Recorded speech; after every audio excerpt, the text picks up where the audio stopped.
good morning everybody. My name is Harpreet Singh with Astec Industries. You're here with me today in Kansas City. It's a beautiful day. We're actually working on an educational video on concrete batch plants with BuildWitt. So our customer, Geiger Ready Mix, was kind enough to lend us their plant today. You'll see it in a minute here. We'll give you a tour. But it's a gorgeous looking plant. It's a little bit different than what you would typically see. A lot bigger, a lot more equipment. So it was our perfect location to bring the BuildWitt team here. We're gonna walk around the entire plant, talk about aggregates, talk about cement, talk about water, talk about how everything makes everything into a concrete mix.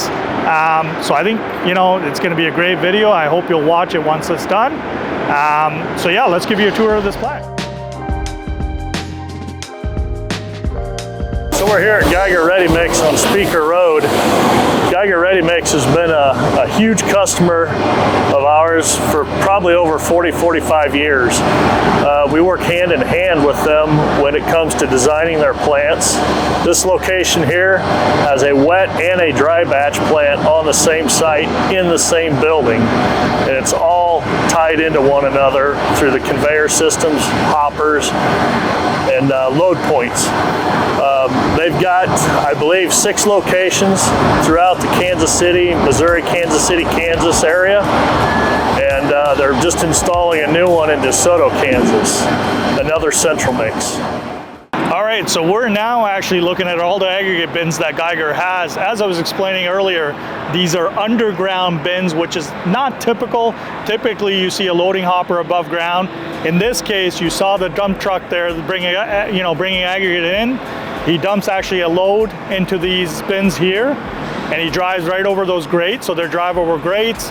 He can back in, dump in, and it actually has a bin underneath it that it goes into, and there's a gate stopping that material. But once that plant calls for that gate to open, it'll actually feed that material down into the the tunnel down there. There's actually a conveyor down there. We'll go take a look at that.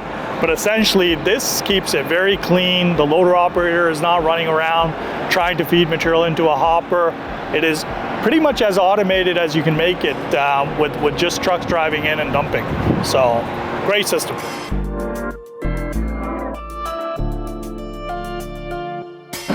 All right, so we just heard the siren before this belt started, and you can look over and see that the conveyor is running down.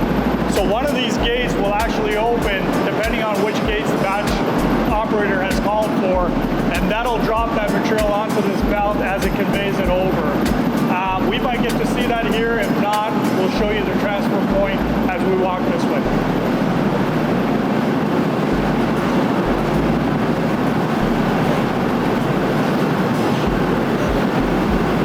And if you'll look here, actually, here's our gate that's called for material. So sand's coming out of this gate here. And if we walk over here, you'll see that that's our transfer point, dropping it down into the incline belt here. That actually takes it up to our aggregate bins.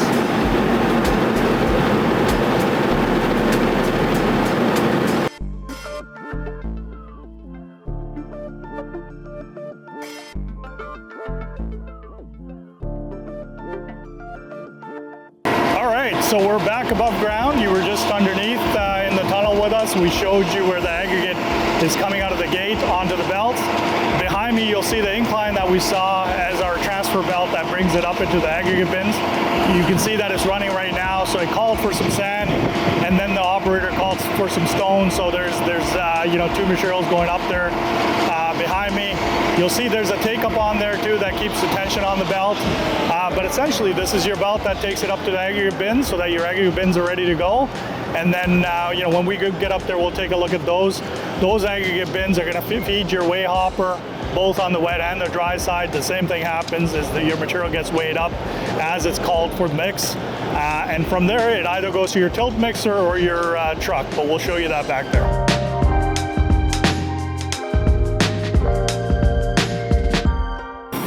So we're going to go this way, take a look at the tilt mixer.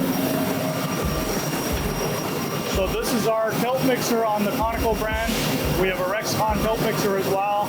So we make 2 different different tilt mixers, but essentially this is where that material has come in now. So your aggregates, your cement, and your water, and your admixtures have come into this mixer. As you can see, it's turning a little bit right now, but when it mixes, it's a little bit more aggressive. It's a little bit more, faster as it turns. But essentially, once it's mixed and the operator feels comfortable, he's going to go ahead and press a button, and the mixer will tilt and dump it into the truck underneath.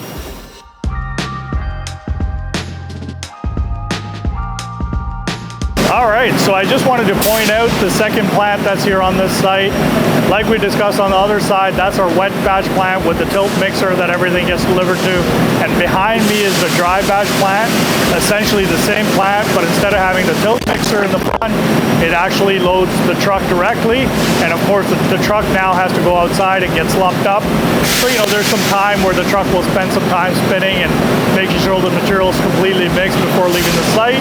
Where on the wet side, that truck can typically, rinse off, make sure there's no dust on the truck, and be out to the job site. All right, so you just saw a truck leave the dry batch side. Like I was explaining earlier, there's actually no tilt mixer or any kind of mixer above this load point. Essentially, all your aggregates come in, your cements come in from the silos, your water, and any admixtures that mix needed gets all, transferred into the truck itself. The truck's left now. It's going to actually go to a slump up area where it'll sit for probably, 15 to 20 minutes, depending on the design they're looking for, the strength or how many yards that truck has. It'll actually mix that. Once the driver feels comfortable enough with that mix, he'll be on his way to the job site. So the dry batch side, everything gets mixed in the truck. On the wet batch side, which is over there, we'll just walk over and take a look at this.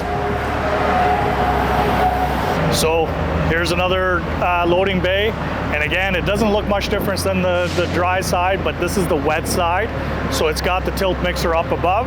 All the material that has come in and weighed, so obviously your aggregate again, your cement and your water all got weighed, went into the tilt mixer, which actually mixed it for a certain amount of time, and then it transfers it into the truck. And you'll see that loading bay right behind me with the saw. It's got a drip tray on it right now, so that spillage doesn't happen, but that drip tray opens when the truck's underneath it before the truck gets there, and that's what allows that material to transfer into the chute at the back of the truck. Once that truck is loaded, he gets the alarm, which is by the operator upstairs, and then that truck can go. Typically that truck, because it's from the wet side, is not going to sit out in your site for a long time. It may rinse off a little bit. The driver does a visual check to make sure everything's okay, and then he's out the gate.